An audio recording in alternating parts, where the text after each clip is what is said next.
नमस्कार, स्वागत है आपका। मैं हूं आपके साथ रोहित पुनेठा। आपके लिए लाया हूं देश और दुनिया भर की खबरें बिना किसी लाग लपेट के। बस मेरे साथ 60 मिनट तक बने रहिए, आंख कान खोल के। सबसे पहले 4 बड़ी खबरें आपको बताते हैं।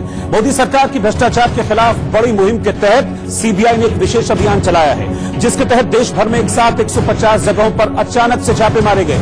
शराबबंदी के बाद बिहार की नीतीश सरकार ने राज्य में पान मसाले पर भी पूरी तरह से बैन लगा दिया है। 1 साल के लिए लगाए गए इस बैन के तहत पान मसाले के उत्पादन, संरक्षण और बिक्री पर पूरी तरह से बैन रहेगा। सीबीडीटी यानी central board of direct taxes ने साफ किया है कि इनकम टैक्स रिटर्न फाइल करने की तारीख नहीं बढ़ाई गई है और करदाताओं से 31 अगस्त तक ही संरक्षण और बिक्री पर पूरी तरह से बैन रहेगा। सीबीडीटी यानी central board of direct taxes ने साफ किया है कि इनकम टैक्स रिटर्न फाइल करने की तारीख नहीं बढ़ाई गई है और करदाताओं से 31 अगस्त तक ही अपने आईटीआर फाइल करने की अपील की है। और प्रधानमंत्री नरेंद्र मोदी के प्रधान सचिव नृपेंद्र मिश्रा सितंबर के दूसरे सप्ताह में रिटायर हो जाएंगे। इसकी जानकारी खुद पीएम मोदी ने ट्विटर पर दी। साथ ही प्रधानमंत्री ने पूर्व कैबिनेट सचिव पीके सिन्हा को पीएमओ में ऑफिसर ऑन स्पेशल ड्यूटी नियुक्त कर दिया है। और आइए खबरें विस्तार से। पूर्व केंद्रीय मंत्री और बीजेपी नेता स्वामी चिन्मयानंद के खिलाफ यौन उत्पीड़न का आरोप लगाने वाली यूपी के शाहजहांपुर की लापता छात्रा मिल गई है। यूपी पुलिस के मुताबिक गायब लड़की को राजस्थान से एक लड़के के साथ बरामद किया गया है, जिसका नाम संजय सिंह बताया गया। जिसके बाद यूपी पुलिस ने अपने ट्वीट में लिखा है, शाहजहांपुर प्रकरण में यूपी पुलिस ने लड़की को उसके एक मित्र के साथ राजस्थान से बरामद किया। हालांकि स्वामी चिन्मयानंद की ओर से भी गायब लड़की और उसके परिवार वालों पर 5 करोड़ की रंगदारी मांगने का आरोप लगा है, जिस पर यूपी के डीजीपी ओपी सिंह ने जांच के बाद कार्रवाई की बात कही है।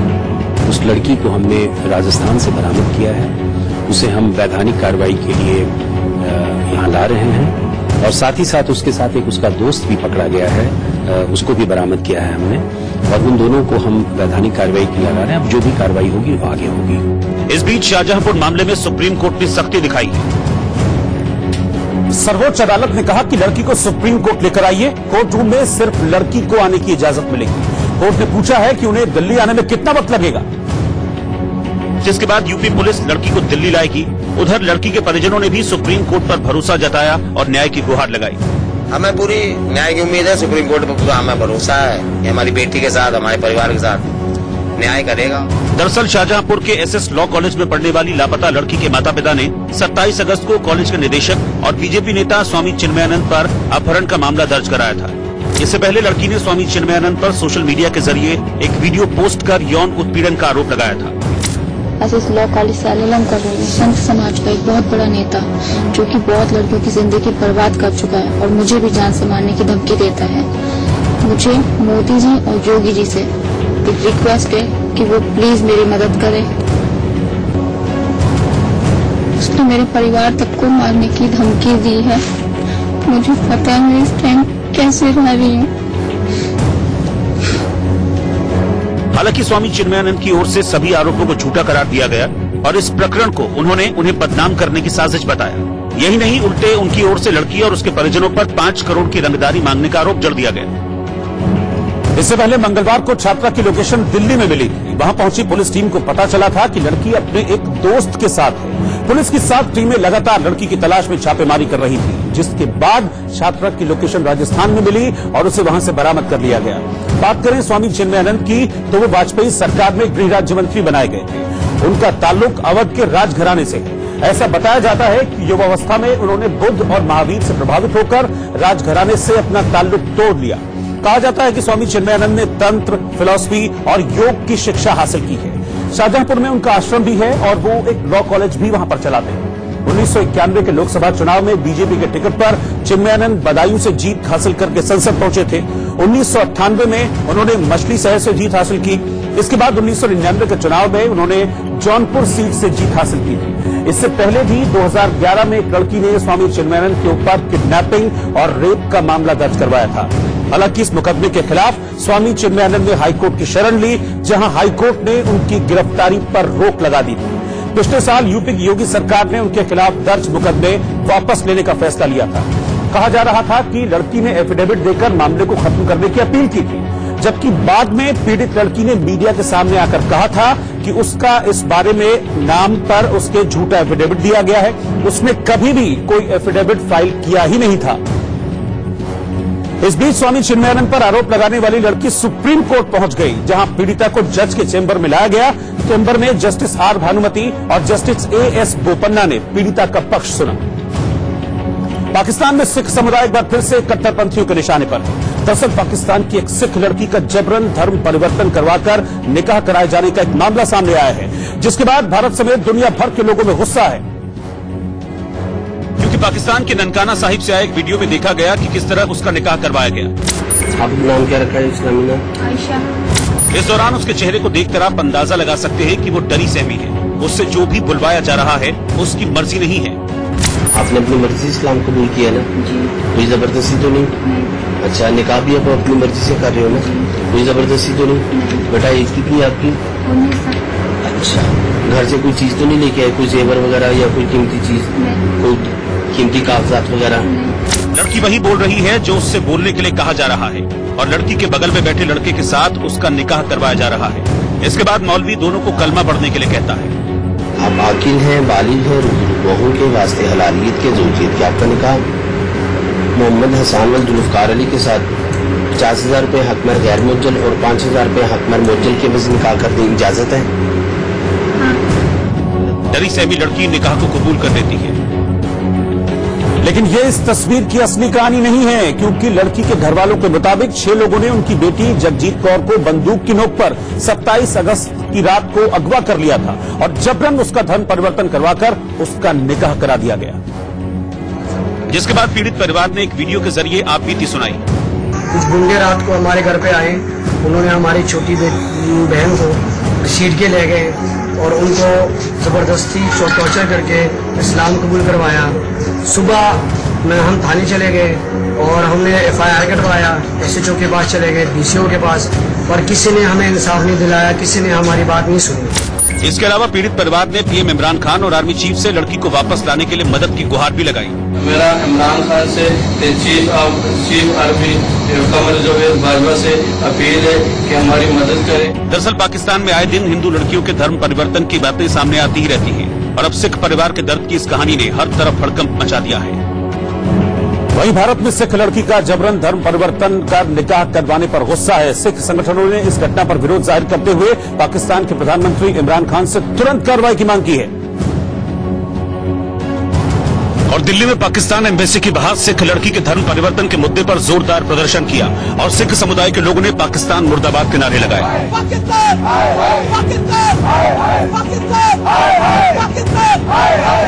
इस दौरान प्रदर्शनकारियों ने पाकिस्तानी झंडे के पोस्टर में आग लगाई और पाक सरकार से सिख लड़की के साथ इंसाफ करने की मांग की। पाकिस्तान में जबरन सिख लड़की को अगवा करके धर्म परिवर्तन कराया गया है और उसकी आग दिल्ली तक पहुंच गई है और लगातार सिख समुदाय के लोग गुस्से में हैं और पाकिस्तान एम्बेसी से कुछ ही फासले की दूरी पर मूर्ति पर आप देख सकते हैं न सिर्फ पाकिस्तान का झंडा जलाया है, लगातार पाकिस्तान के हाय हाय के नारे लगाए जा रहे हैं और इनकी मांग है कि जल्द से जल्द उस लड़की को छोड़ा जाए। आखिरकार वो लड़की कहाँ है, किस हालात में है, क्योंकि इस बार पाकिस्तान का चेहरा बेनकाब हो गया है।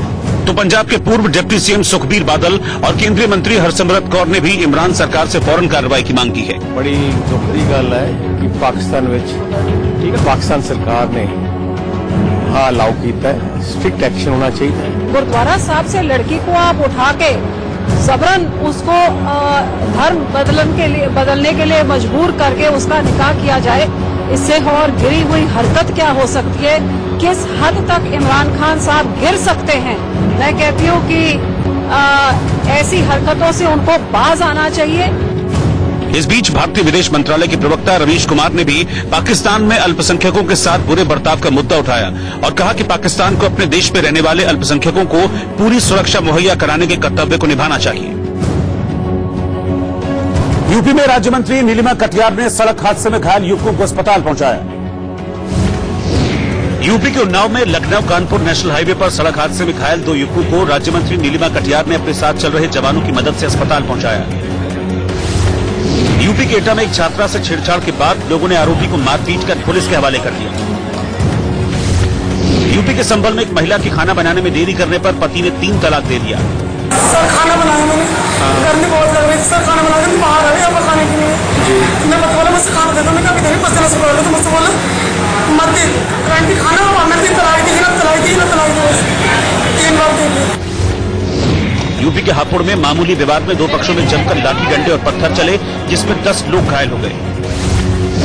यूपी के गोंडा में डीएम के आदेश के बाद एक विवाहिता का शव कब्र से खोदकर निकाला गया। विवाहिता के पिता ने हत्या का आरोप लगाया था।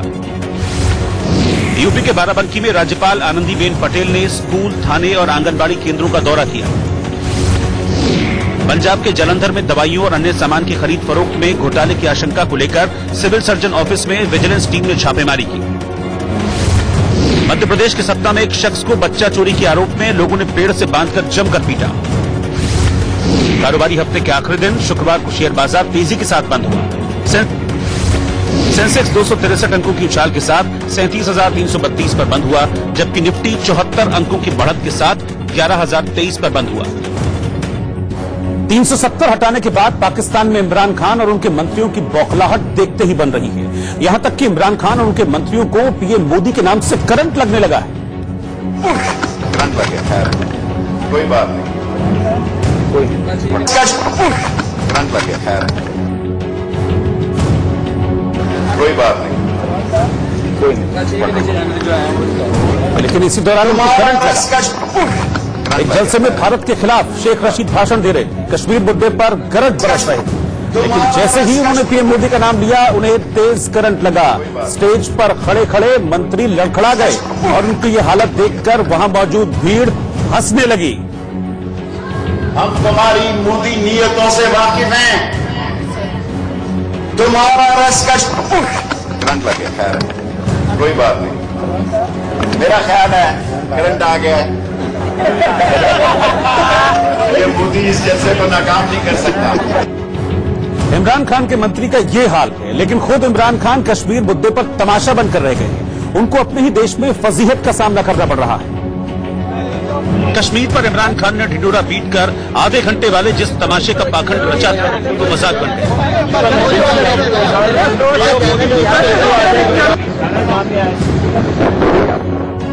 इमरान ने दुनिया के सामने प्रोपेगेंडा फैलाने के लिए आवाम से मिन्नतें की कि वो जुम्मे को विरोध प्रदर्शन में शरीक हो, लेकिन उनका कश्मीर पर एक तमाशा ही सुपर फ्लॉप हो गया।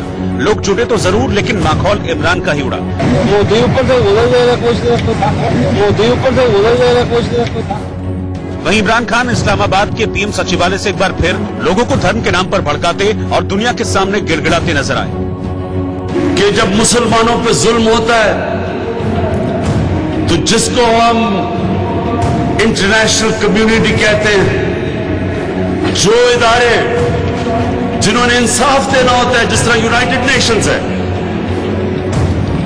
ये खामोश रहते हैं।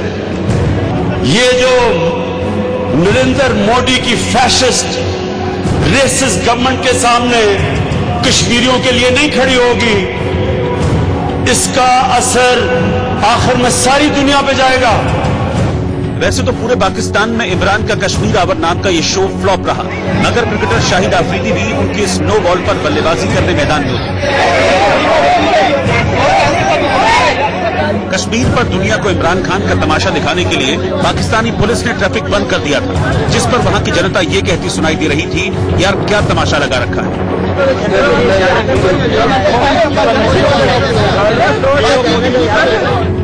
सोशल मीडिया पर पाकिस्तान के ही लोग इमरान खान के कश्मीर आवर पर सवाल उठाते और इसका मजाक उड़ाते दिखे। पश्चिम बंगाल में सियासी पारा चढ़ा हुआ है, क्योंकि आरोप है कि टीएमसी के कार्यकर्ताओं ने बीजेपी प्रदेश अध्यक्ष दिलीप घोष पर उनके कार्यक्रम चाय पर चर्चा के दौरान हमला कर दिया। राज्य में दोनों पार्टियां एक दूसरे पर सियासी हमले का आरोप लगाती रही हैं। लेकिन बवाल तब बढ़ गया जब कोलकाता में बीजेपी प्रदेश अध्यक्ष पर हमले का दावा किया गया। असल में दिलीप घोष रोज की तरह सुबह सुबह सैर पर गए थे और इसी दौरान अपने कार्यक्रम चाय पर चर्चा के दौरान वो समर्थकों और आम लोगों से बातचीत कर रहे थे। आरोप है कि तभी टीएमसी कार्यकर्ताओं ने उनके खिलाफ नारेबाजी शुरू कर दी। इसके जवाब में बीजेपी कार्यकर्ताओं और समर्थकों ने भी नारेबाजी की।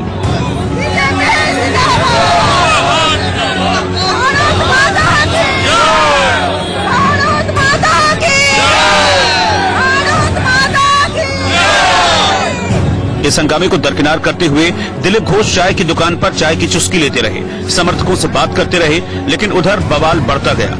बड़ी तादाद में जुटे बीजेपी कार्यकर्ताओं ने अपने नेता के पक्ष में खूब नारेबाजी की।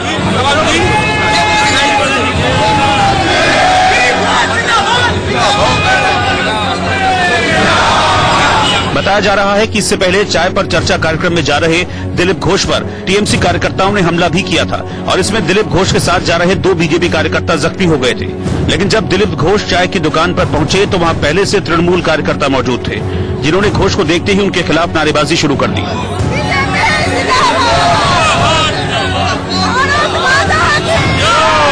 इसके बाद दोनों तरफ से कार्यकर्ताओं में धक्का मुक्की शुरू हो गई।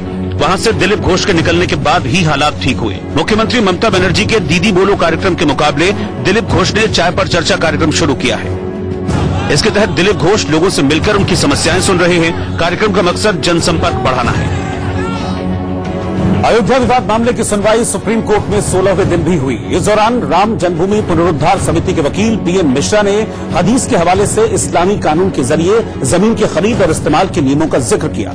उन्होंने हजरत मोहम्मद साहब, उनके अनुयायियों और विवाद मामले की सुनवाई सुप्रीम कोर्ट में 16वें दिन भी हुई। इस दौरान राम जन्मभूमि पुनरुद्धार समिति के वकील पीएन मिश्रा ने हदीस के हवाले से इस्लामी कानून के जरिए जमीन की खरीद और इस्तेमाल के नियमों का जिक्र किया। उन्होंने हजरत मोहम्मद साहब, उनके अनुयायियों और यहूदियों के बीच हुए वाकयों को बयान किया। पीएन मिश्रा ने कहा कि मस्जिद के लिए कई कायदे, नियम और बुनियादी चीजें होती हैं। मस्जिद की जमीन और इमारत की शर्तें, वक्फ करने वाला जमीन का वाजिब मालिक होना चाहिए, अजान की जगह वजू खाना जरूरी है, कम से कम रोजाना 2 बार अजान और नमाज हो, वजू के लिए पानी का स्रोत हो, मस्जिद में घंटी, प्राणी या मूर्तियों का चित्र न हो, जिस जमीन पर मस्जिद हो किसी दूसरे धर्म का उपासना स्थल वहां पर न हो, मस्जिद में कोई रिहायश, खाना बनाने की जगह यानी चूल्हा वगैरह न हो, जबकि विवादित स्थल पर सीता रसोई होने का प्रमाण है। इसीलिए इस्लाम के मुताबिक न तो विवादित जगह पर मस्जिद है और न ही वहां नमाज हो सकती है। 1856 से पहले वहां कोई नमाज नहीं होती थी। 1934 तक वहां सिर्फ जुमे की नमाज होती रही। पीएन मिश्रा ने कहा कि अंतिम बार 16 दिसंबर 1949 को वहां नमाज अदा की गई। इसके बाद ही दंगे हुए और प्रशासन ने नमाज बंद करा दी। 1934 से 1949 के दौरान मस्जिद वाली इमारत की चाबी मुसलमानों के पास रहती थी, लेकिन पुलिस अपने पहरे में जुमे की नमाज के लिए खुलवाती थी और वहां पर सफाई होती थी। इसके बाद नमाज होती थी। लेकिन तनाव के बीच 22-23 दिसंबर 1949 की रात जुमे के लिए नमाज की तैयारी तो हुई, लेकिन नमाज उस रोज नहीं हो पाई। राम जन्मभूमि पुनरुद्धार समिति के वकील पीएन मिश्रा की दलीलें पूरी हो गई तो हिंदू महासभा की ओर से हरिशंकर जैन ने बहस शुरू की। उन्होंने कहा कि यह जगह शुरू से हिंदुओं के अधिकार में रही, आजादी के बाद भी हमारे अधिकार सीमित क्यों रहे। हरिशंकर जैन ने मार्टिन बुकनन की रिसर्च का हवाला देते हुए कहा कि 1838 में इस जगह का जिक्र है। उनकी किताब में भी पूजा परिक्रमा की जाती थी, तब किसी मस्जिद का जिक्र नहीं था। हरिशंकर जैन ने दलील दी कि हिंदू 1855 से 1950 तक पूजा पाठ करते थे, लेकिन अंग्रेजों ने पूजा के अधिकार को ही सीमित कर दिया था।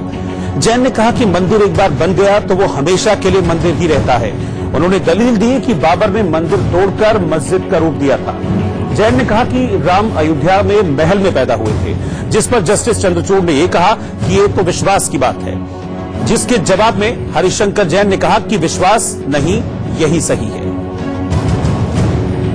इसके बाद शिया बोर्ड की तरफ से दलील शुरू की गई, जिसमें वकील एमसी ढींगरा ने कहा कि 1936 में शिया सुन्नी वक्फ बोर्ड बनाने की बात तय हुई थी और दोनों की वक्फ संपत्तियों की सूची बनाई जाने लगी। 1944 में बोर्ड के लिए अधिसूचना जारी हुई। वो मस्जिद शिया वक्फ की संपत्ति थी। हमारा मुतवल्ली तो शिया था, लेकिन गलती से इमाम सुन्नी रख दिया गया। हम इसी वजह से मुकदमा हार गए। रिकॉर्ड में दर्ज है कि 1949 में मुतवल्ली जकी शिया था। कोर्ट ने कहा कि आप हिंदू पक्ष का विरोध नहीं कर रहे हैं, बस इतना ही काफी है। सीजेआई ने कहा कि हाईकोर्ट में आपकी अपील 1946 में खारिज हुई और आप 2017 में एसएलपी लेकर सुप्रीम कोर्ट आए, इतनी देरी क्यों की। इस पर शिया बोर्ड ने कहा कि मारकाट मची थी, हमारे दस्तावेज और रिकॉर्ड भी सुन्नियों के पास थे, दस्तावेज सुन्नी पक्षकारों ने जब्त किए हुए थे। अब सोमवार से सुन्नी वक्फ बोर्ड अपनी दलीलें रखेगा। बिहार में एक आतंकी की निशानदेही पर भारी मात्रा में विस्फोटक बरामद किया गया है। बिहार के गया जिले में गिरफ्तार आतंकी की निशानदेही पर पुलिस ने भारी मात्रा में विस्फोटक बरामद किया। मध्य प्रदेश के खरगोन जिले में नर्मदा पुल से एक लड़की नदी में गिर गई, जिसके बाद उसकी तलाश के लिए ऑपरेशन चलाया गया। गुजरात के सूरत में एक अपार्टमेंट की बालकनी की दीवार अचानक से धराशायी हो गई, जिसके बाद उसके पास खड़े बुजुर्ग नीचे गिरकर जख्मी हो गए। गुजरात में गिर के जंगलों में रहने वाले शेर बारिश के बाद मच्छरों से परेशान होकर सड़क पर आ गए। यूपी के हापुड़ में जहरीले कीड़े के काटने से एक ही परिवार के 3 लोगों की मौत से इलाके में हड़कंप है। दिल्ली के समयपुर बादली इलाके में एक 3 मंजिला मकान का हिस्सा भरभरा कर गिर पड़ा, जिसमें एक शख्स की मौत हो गई और 5 लोग घायल हो गए। मध्य प्रदेश में उज्जैन के स्टेशन पर 100 फीट ऊंचा तिरंगा फहराया गया। यूपी के गोंडा में एक महिला ने बच्चे को पुल पर अकेला छोड़कर नदी में छलांग लगा दी। हालांकि मौके पर मौजूद लोगों ने महिला को बचा लिया। जम्मू कश्मीर में अनुच्छेद 370 हटने से बौखलाए आतंकी संगठनों का पीओके में भारत के खिलाफ भड़काऊ भाषण देने का वीडियो सामने आया। तुम्हारे पृथ्वीराज की गर्दन उड़ाता था। पंजाब के फरीदकोट में पंजाबी फिल्म इश्क मायधारू के पोस्टर में धार्मिक स्थलों को दिखाने से नाराज सिख समुदाय के लोगों ने फिल्म के पोस्टर उतार दिए। इंडोनेशिया के पापुआ में प्रदर्शनकारियों ने असेंबली की इमारत में आग लगा दी, जिसमें बिल्डिंग को काफी नुकसान हुआ। जमीन से लेकर यूनिवर्सिटी में किताब चोरी के मामले में फंसे रामपुर के सांसद और समाजवादी पार्टी के नेता आजम खान पर एक नई चोरी का मुकदमा दर्ज हुआ है। आजम खान पर अब भैंस चोरी का मामला दर्ज किया गया है। आजम पर यह केस रामपुर की रहने वाली महिला ने दर्ज कराया है। मुझे दे रहे थे तो पुलिस आ गई। पुलिस ने बेचारा मार तोड़ करा, भैंसों को रस्सी काटी और क्या करेंगे, सब बर्बाद। भैंस दूध भी फेंक दिया और निकालना लंबा लंबा सबको भागवाना तो भागो यहाँ से भागो, टूटेगा, ये है चलाना। हम भी तेरे हाथ पाँव जोड़े, मगर इन्होंने नहीं माने। इन्होंने पुलिस ने हमें हमारी भैंसों को भगा दिया, हमें भगा दिया। हम अपने घर से बेघर हो गए। तो क्या आजम खान भी आए थे? आजम खान के पास आजम खान ने तो भेजा था। आजम खान के आ गए तो थे। आजम खान के दुपो का था। आजम खान के सामने आया था तो रह जाता क्या। अफ्रीकी देश मोरक्को में भारी बारिश के बाद आई बाढ़ तबाही मचा रही है। यहां हो रहे एक फुटबॉल मैच के दौरान बाढ़ आ गई, जिसकी चपेट में आने से 7 फुटबॉल फैंस की जान चली गई।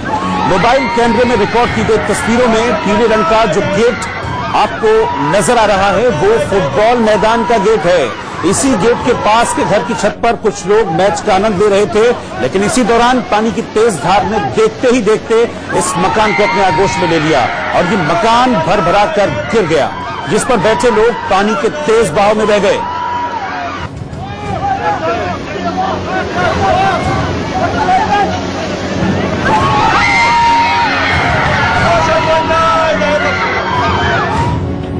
और आंख कान खोल के में अभी वक्त हो गया एक छोटे से ब्रेक का। ब्रेक के बाद आपको दिखाएंगे अनंत सिंह का एक दोनों देश 8 नवंबर तक इस गलियारे को शुरू करने के लिए तैयार हैं। कश्मीर से 370 हटाने के बाद भारत पाकिस्तान के बीच ये पहली बैठक थी।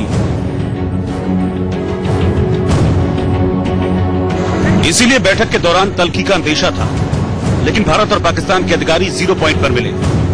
0 पॉइंट पर ही करतारपुर कॉरिडोर का भारतीय और पाकिस्तानी हिस्सा मिलेगा। 0 पॉइंट पर भी करतारपुर कॉरिडोर के काम में तेजी दिखी। इसके तकनीकी पहलुओं पर बात करने के लिए भारत की ओर से national highway authority, land port authority, नहरी विभाग और बीएसएफ के अधिकारी मौजूद रहे। पाकिस्तान की ओर से भी करीब 15 अधिकारियों ने बातचीत में हिस्सा लिया और बैठक के बाद भारतीय अधिकारियों ने दावा किया कि दोनों देश इसी साल नवंबर तक कॉरिडोर का काम पूरा कर लेंगे। दोनों बराबर अपना काम भी हो जाएगा, उन्होंने भी हो जाएगा। सर सर्विस लाइन में लेके भी गल चल रही है, कोई सर्विस रोड में लेके कोई सर्विस रोड नहीं करना। सर धारा 370 के बाद कोई तलखी वगैरह थी क्या दोनों? बिल्कुल भी नहीं, बिल्कुल भी, बिल्कुल भी। भारत के पंजाब और पाकिस्तान के बीच करतारपुर कॉरिडोर पर सहमति कई महीने पहले बन गई थी। सर्विस रोड में लेके कोई सर्विस रोड नहीं करना। सर धारा 370 के बाद कोई तलखी वगैरह थी क्या दोनों? बिल्कुल भी नहीं, बिल्कुल भी, बिल्कुल भी। भारत के पंजाब और पाकिस्तान के बीच करतारपुर कॉरिडोर पर सहमति कई महीने पहले बन गई थी। योजना गुरु नानक देव जी के 550वें प्रकाश पर्व से पहले इसे पूरा कर लेने की है, ताकि सिख श्रद्धालु करतारपुर साहिब गुरुद्वारे तक बिना वीजा के सड़क मार्ग से जा सकें, और इसीलिए कॉरिडोर के निर्माण में तेजी आ गई है। हालांकि कुछ दिन पहले काम रोक दिया गया था। ਕੰਮ ਬੰਦ ਨਹੀਂ ਹੈਗਾ। ਕੰਮ ਇਸ ਤਰ੍ਹਾਂ ਜਿਹੜਾ ਸਾਡੇ ਅੱਗੇ ਠੇਕੇਦਾਰ ਹੁੰਦੇ ਆ, ਉਹਨਾਂ ਦੀ ਲੇਬਰ ਦਾ ਆਪਸ ਦੇ ਵਿੱਚ ਇਸ਼ੂ ਹੈਗਾ ਸੀ। ਉਹਨਾਂ ਨੂੰ ਠੇਕੇਦਾਰਾਂ ਔਰ ਲੇਬਰ ਨੂੰ ਬਿਠਾ ਕੇ ਸਾਰਾ ਕੰਮ ਜਿਹੜਾ ਉਹ ਕੰਪਲੀਟ ਕਰ ਦਿੱਤਾ ਗਿਆ। ਕੰਮ ਬੰਦ ਨਹੀਂ ਕਦੀ ਵੀ ਹੋਇਆ, ਕੰਮ ਚੱਲਦਾ ਹੀ ਰਿਹਾ ਵਾ। ਹੁਣ ਬਿਨਾਂ ਰੁਕਾਵਟ ਚੱਲਦਾ ਰਹੇਗਾ, ਬਿਨਾਂ ਰੁਕਾਵਟ ਚੱਲਦਾ ਰਹੇਗਾ ਕੰਮ। पंजाब के गुरदासपुर में सड़क 0 पॉइंट तक जाएगी। सड़क पर पत्थर बिछाने और तारकोल के काम को तेजी से किया जा रहा है। 8 नवंबर को सिख श्रद्धालुओं का पहला जत्था करतारपुर साहिब के दर्शन के लिए रवाना किया जाएगा। उससे पहले इस सड़क को पूरा कर लिया जाना है। पाकिस्तान की ओर से भी काम पूरा कर लेने का दावा किया गया है। उत्तर प्रदेश और खासतौर पर पश्चिमी उत्तर प्रदेश में बच्चा चोरी की अफवाहों ने पुलिस की नाक में दम कर दिया है। बच्चा चोरी के शक में भीड़ आए दिन किसी बेकसूर की पिटाई कर रही है। हालांकि किसी भी मामले में बच्चे की चोरी साबित नहीं हुई है, इसलिए यूपी पुलिस लोगों को हकीकत समझाने में जुटी है। यहां तक कि राजधानी लखनऊ के इलाकों में मुनादी करवाकर पुलिस ने लोगों को अफवाहों से बचने की नसीहत दी। ना तो कोई बच्चा गैंग घूम रहा है, ना तो कोई बच्चा चोरी हुआ है। पुलिस के सामने चुनौती ये है कि भीड़ आए दिन कानून हाथ में ले रही है और बेकसूरों को निशाना बनाया जा रहा है। सूचना पाते ही पुलिस आपके मदद से उपस्थित हो जाया करेगी, लेकिन आप अपने ऊपर अपने हाथों में कानून को नहीं लेंगे। उत्तर प्रदेश में पिछले कई दिनों से भीड़ की हिंसा आम बात हो गई है, इसीलिए बच्चा चोरी के शक पे हिंसा करने वालों पर रासुका लगाया जा रहा है। राज्य में पुलिस के मुखिया ने खुद सख्त लहजे में एक वीडियो जारी किया। अब तक बच्चा चोरी की अफवाह फैलाने व हिंसा कारित करने वालों के विरुद्ध सख्त कार्रवाई करते हुए 82 व्यक्तियों को गिरफ्तार किया गया है। लेकिन राज्य में पुलिस की सख्ती के बावजूद न तो बच्चा चोरी की अफवाहों पर लगाम लगाई जा सकी और न ही भीड़ पर पुलिस की नसीहत का असर हुआ। सीतापुर में भीड़ ने एक युवक को बच्चा चोरी के आरोप में पकड़ लिया और उसे पुलिस की मौजूदगी में जमकर मारा पीटा।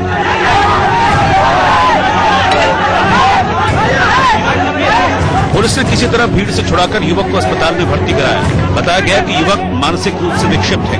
पश्चिमी उत्तर प्रदेश में बच्चा चोरी की अफवाह इतनी तेज है कि लोग किसी भी अनजान आदमी को देखकर आपा हो रहे हैं। मुरादाबाद में भी एक युवक भीड़ के हत्थे चढ़ गया। बच्चा चोर समझकर लोगों ने उसे मारा पीटा। गनीमत रही कि वहां मौजूद कुछ लोगों ने समझदारी दिखाते हुए उसे बचा लिया।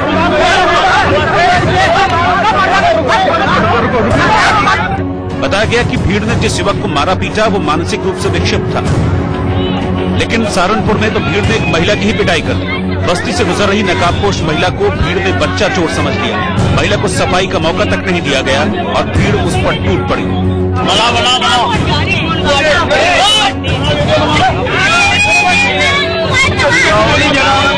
वीडियो के आधार पर पुलिस ने केस दर्ज कर आरोपियों की तलाश शुरू कर दी है, लेकिन लोगों के डर और भीड़ की हिंसा पर रोक लगाना यूपी पुलिस के लिए मुश्किल काम साबित हो रहा है। केंद्र सरकार ने बड़ा फैसला लेते हुए कई बैंकों के आपस में विलय का ऐलान किया है। वित्त मंत्री निर्मला सीतारमण ने बताया कि United bank, oriental bank of commerce और पंजाब नेशनल बैंक का विलय किया जाएगा। इस विलय के बाद ये देश का दूसरा सबसे बड़ा बैंक बन जाएगा। दूसरी तरफ कैनरा बैंक और सिंडिकेट बैंक का भी आपस में विलय किया जाएगा और इसके बाद ये देश का चौथा सबसे बड़ा सार्वजनिक क्षेत्र का बैंक बन जाएगा। इसी तरह यूनियन बैंक, कानरा बैंक और कॉरपोरेशन बैंक का भी विलय किया जाएगा और इस विलय के बाद ये देश का पांचवा सबसे बड़ा सार्वजनिक क्षेत्र का बैंक बन जाएगा। इंडियन बैंक और इलाहाबाद बैंक का भी आपस में विलय किया जाना है। विलय के बाद ये देश का 7वां सबसे बड़ा बैंक बन जाएगा। केंद्र सरकार के इस बड़े ऐलान के साथ ही अब देश में सरकारी बैंकों की संख्या घटकर 12 रह जाएगी। वित्त मंत्री ने दावा किया है कि बड़े बैंकों से कर्ज देने की क्षमता बढ़ती है। हाजीपुर में डंपर पलटने से मजदूर की मौत हो गई। बिहार के हाजीपुर में बालू से लदा डंपर पलटने से एक मजदूर की मौत हो गई, जिससे गुस्साए लोगों ने सड़क पर शव रखकर हंगामा किया। गाजियाबाद के मोदीनगर में अवैध खनन से हुए गड्ढे में भरे बारिश के पानी में 2 बहनों की डूबकर मौत हो गई। जहाँ पे गड्ढा था, बरसात का पानी उसमें भर गया था। साइकिल चलाते हुए वो दोनों बच्चियां गड्ढे में गिर गई और उनकी दुखद मृत्यु हुई। इस संबंध में पुलिस द्वारा तत्काल मौके पर पहुंचकर दोनों बच्चियों के शव गड्ढे से निकलवाए गए हैं। बिहार के मुजफ्फरपुर में आपसी विवाद में एक शख्स की पीट कर हत्या कर दी गई, जिसके बाद भीड़ का फायदा उठाकर आरोपी मौके से भाग निकला। वाराणसी के लंका थाना इलाके में 2 बदमाशों के बीच हुई गोलीबारी में पास ही दुकान पर खड़े एक शख्स को गोली लग गई, जिसे गंभीर हालत में अस्पताल में भर्ती कराया गया।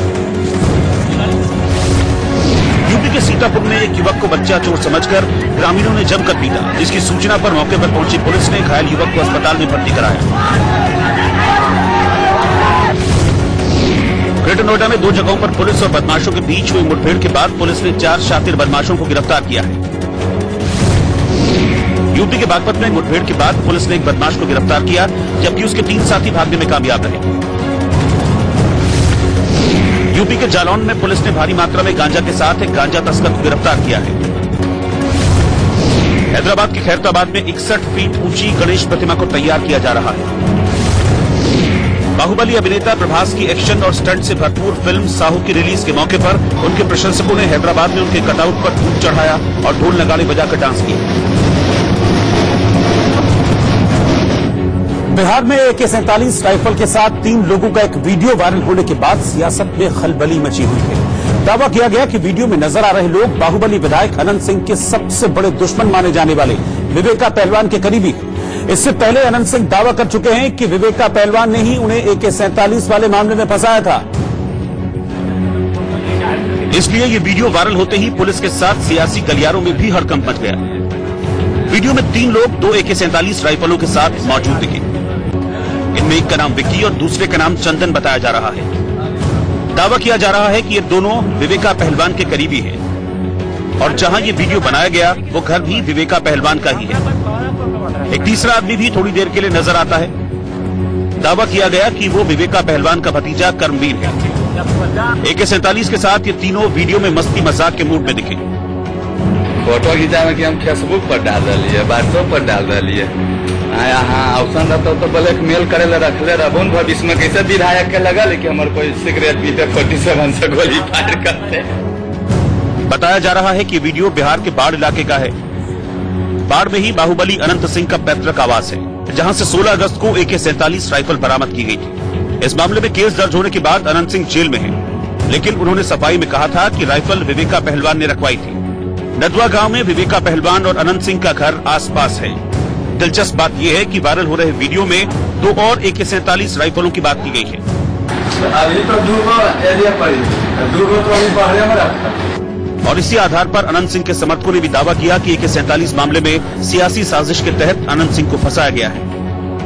तो पर्दाफाश हो गया कि जो फंसाना चाह रहे थे नीरज कुमार, जो ललन बाबू कर रहे थे होम्योपैथी इलाज, साबित हो गया इस वीडियो से कि वो लोग मिले हुए थे। हमारे माननीय विधायक जी बार बार कह रहे थे कि ये जो है कि सच्चाई है, इसकी जांच हम लोग को यहाँ के पुलिस पर विश्वास है, इसकी जांच बहुत बड़ी केंद्रीय एजेंसी से करानी चाहिए। बिहार में कभी अनंत सिंह नीतीश कुमार के करीबी माने जाते थे, लेकिन अब अनंत सिंह के समर्थकों का दावा है कि विवेका पहलवान की नजदीकी JDU के नेताओं से है। दलील ये है कि अनंत सिंह को फंसाने के लिए उनके दुश्मन और पड़ोसी विवेका पहलवान ने मदद की। अभी तक उसके घर प्रशासन नहीं गई है छापा मारने के लिए, अभी तक नहीं गई है। हम जवाब चाहते हैं नीतीश कुमार जी से, सुशासन बाबू से। वीडियो वायरल होने के बाद पुलिस महकमा सक्रिय हो गया। इस मामले की जांच शुरू हो गई है। वहीं खबर के मुताबिक वीडियो में नजर आ रहे लोगों ने दावा किया कि दिख रही AK-47 राइफल प्लास्टिक की है। लेकिन AK-47 वाला ये वीडियो ही अकेले सरकार की मुश्किल नहीं बढ़ा रहा। इस बीच बीजेपी के एक विधायक का वीडियो भी सामने आया है। बेतिया से बीजेपी विधायक विनय बिहारी का एक वीडियो सामने आया, जिसमें वो हाथी पर बैठे हाथ में राइफल लहराते हुए नजर आए हैं। वीडियो एक मेले का है, जहां विधायक ने लोगों के सामने शक्ति प्रदर्शन किया, सबके सामने राइफल लहराई। ये 2 तस्वीरें नीतीश सरकार में सुशासन के दावों की पोल खोल रही हैं। ये तस्वीरें संकेत हैं कि बिहार में सुशासन की बजाय बंदूकों पर जोर ज्यादा है। आरोप है कि जिन लोगों के हाथ में AK-47 राइफल है, उनका भी सरकार चला रही पार्टी से कनेक्शन है। दिल्ली के विज्ञान भवन में योग पुरस्कार देते हुए पीएम मोदी ने साफ कहा कि नए भारत में सरनेम यानी पिता के नाम और जाति की अहमियत नहीं है। This is an India where the surnames of the youth do not matter. What matters is their ability to make their own name. Syria के इदलिब में हुए हवाई हमले के बाद मची तबाही का वीडियो सामने आया है, जिसमें सेना और दमकल कर्मी राहत और बचाव के काम में जुटे हैं। यहां हुए हवाई हमले के बाद मकान ध्वस्त हो गए हैं। जगह जगह तबाही का मंजर देखने को मिल रहा है। कई जगह आग लगी हुई है, जिसे बुझाने के लिए फायर फाइटर्स वाटर कैनन का इस्तेमाल कर रहे हैं। हमले में ध्वस्त हुए मकान के मलबे को JCB से हटाया जा रहा है। इस दौरान मकान के मलबे में दबे हुए लोगों के शव निकाले जा रहे हैं। बताया जा रहा है कि इस हमले में 12 लोगों की मौत हो गई। भोपाल में सांसद प्रज्ञा ठाकुर ने जल्द राम मंदिर बनने की उम्मीद जताई। भोपाल में बीजेपी सांसद साध्वी प्रज्ञा ने उम्मीद जताई कि जम्मू कश्मीर से अनुच्छेद 370 हटने के बाद अब अयोध्या में राम मंदिर भी जल्द ही बनेगा। झारखंड में पलामू पुलिस ने 1 लाख रुपए के इनामी नक्सली प्रशांत ठाकुर को रांची से गिरफ्तार किया। क्रिकेटर मोहम्मद शमी की पत्नी हसीन जहां ने एक बार फिर मीडिया के सामने आकर न्याय की गुहार लगाई। अभी तक सिर्फ और सिर्फ धक्के ही खा रही हूँ, कोई तरह का कुछ भी नहीं हो रहा है मेरा। मैं सिर्फ ये चाहती हूँ, अगर मेरा वे लीगल है, अगर मैं जस्टिस पाने का मेरा राइट है, तो उसको सही तरीके से जजमेंट किया जाए और नहीं तो रिजेक्ट किया जाए।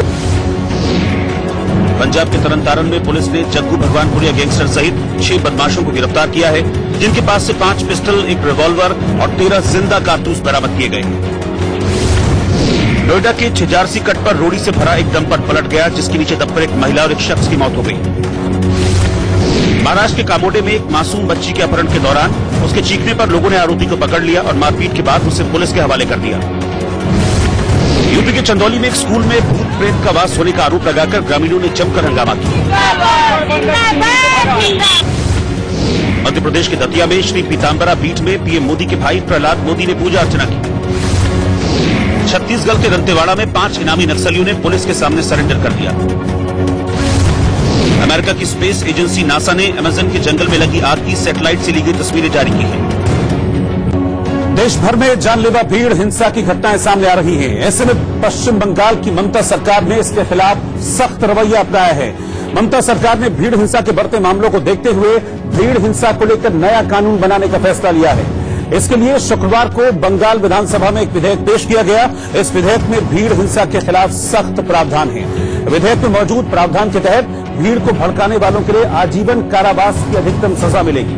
इस कानून के तहत उन लोगों के लिए भी सजा का प्रावधान है जो भीड़ हिंसा की साजिश रखते हैं। साथ ही उन लोगों के लिए भी सजा का प्रावधान है जो भीड़ हिंसा में शामिल होते हैं। विधेयक में आजीवन कारावास के साथ 1 लाख रुपए से 5 लाख रुपए तक के जुर्माने का प्रावधान भी रखा गया है। ड्राफ्ट विधेयक के अनुसार धर्म, जाति, लिंग, जन्म स्थान, भाषा, आहार, व्यवहार, जातीयता या किसी अन्य आधार पर लोगों की भीड़ को अगर हिंसा होती है तो उसको हिंसा ही कहा जाएगा। भीड़ हिंसा को लेकर कानून बनाने वाला राजस्थान पहला राज्य है, जिसके बाद पश्चिम बंगाल ऐसा करने वाला दूसरा राज्य बन गया है। वर्ल्ड बैडमिंटन चैंपियनशिप में भारत के लिए गोल्ड जीतकर इतिहास रचने वाली पीवी सिंधु आंध्र प्रदेश के तिरुपति में भगवान वेंकटेश्वर का शुक्रिया अदा करने पहुंची। पीवी सिंधु के अलावा केंद्रीय मंत्री रविशंकर प्रसाद और कांग्रेस नेता राजीव शुक्ला ने भी बालाजी के दर पर पूजा अर्चना की। लेकिन इन दिग्गज नेता को छोड़ वहां मौजूद श्रद्धालुओं, पुजारियों और आम लोगों के आकर्षण का केंद्र पीवी सिंधु थी, जिन्होंने वर्ल्ड बैडमिंटन चैंपियनशिप में भारत के लिए गोल्ड मेडल जीतकर इतिहास रच दिया। क्योंकि जैसे ही सिंधु तिरुपति में भगवान वेंकटेश्वर के दर्शन कर मंदिर से बाहर आई, वैसे ही वहां मौजूद लोग उनके साथ फोटो खिंचवाने के लिए उमड़ पड़े। सिंधु के लिए लोगों में ये क्रेज हो भी क्यों ना, सिंधु ने दुनिया में भारत का नाम रोशन किया है। इस दौरान वहां मौजूद पत्रकारों से बातचीत करते हुए सिंधु ने कहा, इतनी बड़ी जीत के बाद वो ईश्वर को धन्यवाद देने आई है। చాలా బాగా జరిగింది। వరల్డ్ ఛాంపియన్షిప్స్ గెలిచాను, వస్తాను అనుకున్నాను, వచ్చాను అండ్ సోమవారం ఆశీస్సులు ఎప్పుడు ఉండాలని కోరుకుంటున్నాను। నెక్స్ట్ కూడా ఇంకా చాలా టోర్నమెంట్స్ ఉన్నాయండి, సో దాంట్లో బాగా ఆడాలని నేను। दरअसल पिछले दिनों पीवी सिंधु ने बैडमिंटन विश्व चैंपियनशिप के फाइनल में दुनिया की चौथे नंबर की खिलाड़ी जापान की नोजोमी ओकुहारा को हराकर पहली बार स्वर्ण पदक जीता, जिसकी खुशी उनके चेहरे पर साफ दिख रही थी। क्योंकि सिंधु पिछले 2 साल से विश्व चैंपियनशिप के फाइनल में हार रही थी, लेकिन इस बार उन्होंने कोई चूक नहीं की और जबरदस्त प्रदर्शन करते हुए ओकुहारा को लगातार गेमों में पराजित कर दिया, जिसके बाद स्वदेश लौटी पीवी सिंधु का दमदार स्वागत किया गया। Star shuttler Sindhu PM Modi से भी मिलने पहुंची, जहां पीएम ने उन्हें सिंधु भारत का गौरव कहकर भविष्य की शुभकामनाएं दी। सिंधु के अलावा तिरुपति में बालाजी के दर्शन करने कानून मंत्री रविशंकर प्रसाद भी पहुंचे। भगवान वेंकटेश्वर की पूजा अर्चना के बाद मंदिर से बाहर निकलने पर उन्होंने देशवासियों के लिए दुआ मांगने की बात कही। I prayed for peace, amity. I prayed for the well-being of the people of India. And I also prayed from the bottom of my heart that let Lord bless the people of India. The government of India prayed for the well-being of the people of India. And I also prayed from the bottom of my heart that let Lord bless the people of India. The government of India. इसके अलावा कांग्रेस नेता और IPL commissioner Rajiv Shukla ने भी तिरुपति में बालाजी के दर्शन किए। जम्मू कश्मीर में आर्टिकल 370 हटाने से पहले हिरासत में लिए गए राजनीतिक नेताओं की रिहाई का रास्ता अब साफ होता दिख रहा है। खबर है कि अगर हालात सुधरते दिखे तो अगले 2 हफ्तों में चरणबद्ध तरीके से नेताओं को रिहा किया जा सकता है। ये प्रक्रिया सितंबर के दूसरे पखवाड़े के आसपास शुरू होगी। पहले चरण में 190 नेताओं की रिहाई हो सकती है। सूत्रों के मुताबिक फिलहाल केवल मुख्य धारा के सियासी दलों के नेताओं को ही रिहा किया जाना है। हिरासत में लिए गए अलगाववादी खेमे के किसी भी नेता को अभी रिहा नहीं किया जाएगा। इसके साथ ही सरकार यह भी सुनिश्चित करेगी कि रिहाई के बाद ये नेता किसी भी तरह से कानून व्यवस्था बिगाड़ने का संकट पैदा न कर सके। ऐसे में नेताओं को किसी सियासी बैठक या बड़ी रैली से दूर रहने की हिदायत दी जाएगी और उन्हें भड़काऊ बयानबाजी से बचना होगा, वरना उन्हें दोबारा हिरासत में लिया जा सकता है। अनुच्छेद 370 हटाने के दौरान प्रशासन ने हालात पर काबू पाने के लिए national conference, Congress, PDP, PDF, Awami Ittehad party, Jammu Kashmir people's movement, people's conference समेत कई राजनीतिक दलों के करीब 1,500 नेताओं और कार्यकर्ताओं को हिरासत में ले लिया था। इनमें राज्य के 2 पूर्व मुख्यमंत्री उमर अब्दुल्ला और महबूबा मुफ्ती भी शामिल हैं, जबकि पूर्व मुख्यमंत्री फारूक अब्दुल्ला अपने ही घर में नजरबंद किए गए हैं। वहीं सज्जाद गनी लोन और इमरान रजा अंसारी समेत 45 प्रमुख नेताओं को शेर कश्मीर इंटरनेशनल कन्वेंशन सेंटर में सेंटूर होटल में रखा गया है, जिसे सब जेल का दर्जा दिया गया है। पंजाब में हेरोइन की बड़ी खेप के साथ 3 तस्कर गिरफ्तार किए गए। पंजाब के संगरूर में स्पेशल टास्क फोर्स ने हेरोइन की बड़ी खेप पकड़कर 2 महिलाओं समेत 3 तस्करों को गिरफ्तार किया। बिहार के बेतिया में कंस वध मेले के दौरान स्थानीय विधायक विनय बिहारी ने हाथी पर बैठकर खुलेआम राइफल को हवा में लहराया। नोएडा में रेहड़ी पटरी लगाने वाले सैकड़ों लोगों ने पुलिस और प्राधिकरण की ज्यादती के खिलाफ नोएडा अथॉरिटी के दफ्तर के बाहर प्रदर्शन किया। बिहार की बाढ़ पुलिस ने कुख्यात इनामी बदमाश भोला सिंह के घर छापेमारी कर भारी मात्रा में नकदी बरामद की। दिल्ली के लोकनायक अस्पताल में एक मासूम बच्ची की जिद को पूरा करते हुए डॉक्टरों ने पहले उसकी खिलौना गुड़िया के पैर पर प्लास्टर चढ़ाया और फिर घायल बच्ची के पैर में प्लास्टर बांधा। जम्मू कश्मीर के पुंछ में 24 दिनों बाद बीएसएनएल की सेवा शुरू होने से लोगों ने राहत महसूस की। रायपुर में छत्तीसगढ़ के पूर्व सीएम अजीत जोगी के खिलाफ जातिगत टिप्पणी करने के आरोप में एफआईआर दर्ज कराई गई। आंध्र प्रदेश की गोदावरी से पुलिस ने खंडर बन चुकी इमारत से 6 लाख रुपए बरामद किए। हिमाचल के कुल्लू जिले में नारकोटिक्स की टीम ने अवैध रूप से उगे गांजे के पेड़ों को नष्ट कर दिया। नेपाल में सड़क चौड़ी करने के लिए पेड़ों के काटे जाने के खिलाफ लोगों ने पेड़ से चिपक कर प्रदर्शन किया। जीडीपी यानी देश के विकास दर में आई गिरावट ने अर्थव्यवस्था को 5 ट्रिलियन तक ले जाने के सरकार के दावे को बड़ा झटका दिया है। इस साल पहली तिमाही में विकास दर 5.8 से घटकर 5% पर आ गई है। पिछले 7 साल में यह विकास दर में सबसे बड़ी गिरावट है, जबकि पिछले साल इसी अवधि में विकास दर 8.2% थी। भारतीय रिजर्व बैंक ने अनुमान लगाया है कि 2019-20 में विकास दर 6.7% रहेगी, लेकिन इस गिरावट से इस लक्ष्य को पाना मुश्किल लग रहा है। ऐसा माना जा रहा है कि विकास दर गिरने से कृषि क्षेत्र में संकट खड़ा हो सकता है। ताजा आंकड़ों के मुताबिक कृषि विकास दर 5.8 से घटकर 2% पर आ गई है। मैन्युफैक्चरिंग सेक्टर में तो हालात और भी बुरे हैं। इस सेक्टर की विकास दर 12.1% से गिरकर मात्र 6.6% पर आ गई है। इस सालों से जैसे हम देखते आ रहे हैं, जीडीपी का ग्रोथ डे बाय डे नीचे आते जा रहा है। उसका रीजन है आज की तारीख में मार्केट में लिक्विडिटी की क्रंच है। आज कहीं भी बिजनेस नहीं है। अच्छे लेवल पे आज देखने जाएंगे तो कहीं मैन पावर नहीं है, आज बिजनेस में बहुत कमियां हैं, कहीं आज ऑर्डर नहीं है, कहीं कोई लेवल पे काम नहीं हो रहा है। बैंकिंग से हम अगर जाते हैं तो बैंकिंग से हमें लोन नहीं मिल रही है। तो काफी दिक्कतें हमको इसका सामना करना पड़ रहा है। उसी के हिसाब से आज ये जो आप देख रहे हैं, ये जीडीपी फॉल हमारा नीचे आ रहा है डे बाय डे। और अब चलते चलते आज का गीत। आज बीते जमाने के मशहूर गीतकार शैलेंद्र का जन्मदिन है। उन्होंने शोमैन राज कपूर की फिल्मों के लिए सबसे ज्यादा गाने लिखे। फिल्म चोरी चोरी में शैलेंद्र के लिखे इस खूबसूरत गीत के साथ आपको छोड़े जा रहे हैं।